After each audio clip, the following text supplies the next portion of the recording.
ചെങ്കടലിൽ കപ്പലുകൾക്ക് നേരെ ഹൂതികൾ ആക്രമണം നടത്തുന്ന പശ്ചാത്തലത്തിൽ അമേരിക്ക ഇറാനുമായി ചർച്ച നടത്തിയെന്നുള്ള വാർത്തകളാണ് പുറത്തുവരുന്നത്. ഇറാന്റെ തലസ്ഥാനമായ ടെഹ്റാനിലാണ് അമേരിക്കയുടെയും ഇറാന്റെയും പ്രതിനിധി സംഘം രഹസ്യ ചർച്ച നടത്തിയത്. എന്നാൽ ഇറാൻ ഇതുവരെ അനുകൂല നിലപാട് സ്വീകരിച്ചിട്ടില്ലെന്നാണ് പുറത്തുവരുന്ന വിവരം. അമേരിക്ക ഇറാൻ ആണവ കരാർ പരിമിതപ്പെടുത്താനും തടവിലാക്കപ്പെട്ട അമേരിക്കക്കാരെ സ്വതന്ത്രരാക്കാനും ചർച്ച നടന്നിട്ടുണ്ട്. ഇരു രാജ്യങ്ങളും തമ്മിലുള്ള സംഘർഷം ലഘൂകരിക്കാനും ഇസ്ലാമിക് റിപ്പബ്ലിക്കുമായുള്ള സൈനിക ഏറ്റുമുട്ടൽ സാധ്യത ഇല്ലാതാക്കാനുമാണ് US ശ്രമം. ചരിത്രപ്രധാനമെന്ന് പ്രകീർത്തിക്കപ്പെട്ടിരുന്ന ഇറാൻ ആണവ കരാറിൽ നിന്ന് അമേരിക്ക ഏകപക്ഷീയമായി പിന്മാറിയിട്ട് 6 വർഷം കഴിഞ്ഞു. അതിന് കാരണക്കാരനായ ഡൊണാൾഡ് ട്രംപ് US പ്രസിഡന്റ് അല്ലാതാവുകയും ചെയ്തു. കരാറിന്റെ മുഖ്യ ശില്പിയായ പ്രസിഡന്റ് ബറാക് ഒബാമയുടെ പാർട്ടിക്കാരനായ നിലവിലെ പ്രസിഡന്റ് ജോ ബൈഡൻ ഒരു വിധത്തിൽ അല്ലെങ്കിൽ മറ്റൊരു വിധത്തിൽ അതിനെ പുനരുജ്ജീവിപ്പിക്കുമെന്ന് കരുതുകയായിരുന്നു പലരും. അങ്ങനെയാണ് ബൈഡൻ സ്വന്തം തിരഞ്ഞെടുപ്പിന് മുൻപ് വാഗ്ദാനം ചെയ്തിരുന്നത്. പക്ഷേ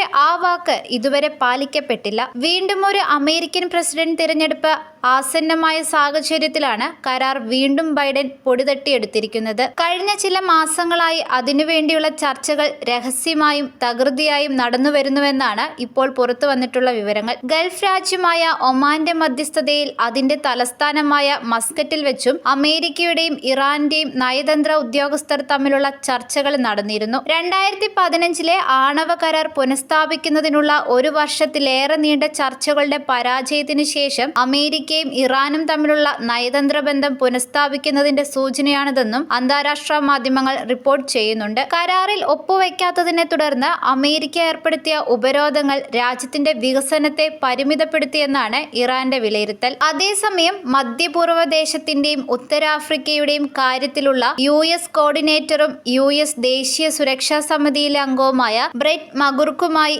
ഹൂതി വിഷയത്തിൽ കഴിഞ്ഞ ഫെബ്രുവരിയിൽ ഇറാൻ ഒരു ചർച്ച വച്ചെങ്കിലും മഗുർക്ക് ഇസ്രയേൽ പ്രശ്നത്തിൽ ഇടപെട്ടിരിക്കുന്നതിനാൽ അത് അടുത്ത മാസത്തേക്ക് നീട്ടിയിരിക്കുകയാണ്. അതിനിടെ ചെങ്കടലിലൂടെ യാത്ര ചെയ്യുകയായിരുന്ന അമേരിക്കയുടെയും ബ്രിട്ടന്റെയും ചരക്ക് കപ്പലുകൾ ഹൂതികൾ ദിവസങ്ങൾക്ക് മുൻപും ആക്രമിച്ചിരുന്നു. US കപ്പലായ സ്റ്റാർ നാസിയയാണ് ആദ്യം ആക്രമണത്തിനിരയായത്. ബ്രിട്ടീഷ് കപ്പലായ മോർണിംഗ് ടൈഡ് ആണ് രണ്ടാമത്തെ കപ്പൽ. നാവിക മിസൈലുകൾ ഉപയോഗിച്ചാണ് ഇവ ആക്രമിച്ചതെന്നും കൃത്യമായി തന്നെ കപ്പലിൽ പതിച്ചെന്നും പറയുന്നുണ്ട്. അറബിക്കടൽ, ചെങ്കടൽ എന്നിവിടങ്ങളിലെ US ബ്രിട്ടീഷ് നടപടികൾക്കെതിരെ ഹൂതികൾ കൂടുതൽ സൈനിക പ്രവർത്തനങ്ങൾ നടത്താനൊരുങ്ങുകയാണ്. ആക്രമണത്തോടെ പ്രതികരിക്കാനും യമനെയും അവിടുത്തെ ജനങ്ങളെയും സംരക്ഷിക്കാനുമുള്ള അവകാശം ഉപയോഗിക്കുമെന്നുമാണ് ഹൂതികളുടെ അവകാശവാദം. ഇസ്രയേലുമായി ബന്ധമുള്ളതും ഇസ്രയേലിലേക്ക് പോകുന്നതുമായ കപ്പലുകൾക്ക് നേരെയും ആക്രമണം തുടരും. ഗാസയിലെ ഉപരോധം പിൻവലിക്കുകയും പലസ്തീൻ ജനതയ്ക്കെതിരായ ആക്രമണം അവസാനിപ്പിക്കുകയും ചെയ്യുന്നതുവരെ ഈ പ്രവർത്തനങ്ങൾ തുടരുമെന്നുമാണ് അവർ പറയുന്നത്. അമേരിക്കയുടെയും ബ്രിട്ടന്റെയും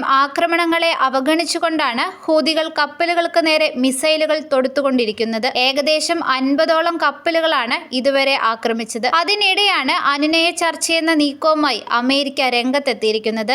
ആഗോള വിതരണ ശൃംഖലയിൽ കോവിഡ് മഹാമാരി ഉണ്ടാക്കിയ നഷ്ടത്തെക്കാൾ വലിയ ആഘാതമാണ് ചെങ്കടലിലെ ഹൂതികളുടെ ആക്രമണം മൂലമുള്ള പ്രതിസന്ധി ഉണ്ടാക്കുന്നതെന്നാണ് പറയുന്നത്. തുറമുഖങ്ങളിലെ ചരക്കുകൾ എടുക്കാൻ ചെങ്കടലിൽ നിന്ന് ദിശ മാറി ആഫ്രിക്കയിലെ കേപ്പ് ഓഫ് ഗുഡ് ഹോപ്പ് വഴി സഞ്ചരിക്കുന്നത് കോവിഡ് സമയത്ത് നേരിട്ടതിനേക്കാൾ പ്രതിസന്ധി സൃഷ്ടിക്കുകയാണ്. 2021 മാർച്ചിൽ സൂയസ് കനാലിൽ എവർ ഗിവൺ എന്ന ചരക്കു കപ്പൽ 6 ദിവസത്തോളം കുടുങ്ങിക്കിടന്നതായിരുന്നു ഇതിനു മുമ്പുണ്ടായ വലിയ പ്രതിസന്ധി. അന്ന് 100ഓളം കപ്പലുകൾ മൂറിങ്ങിൽ കുടുങ്ങിക്കിടന്നു. ആഗോള വ്യാപാരത്തിൽ ഓരോ ദിവസവും $9 ബില്യൺ നഷ്ടം സംഭവിക്കുകയും ചെയ്തിരുന്നു.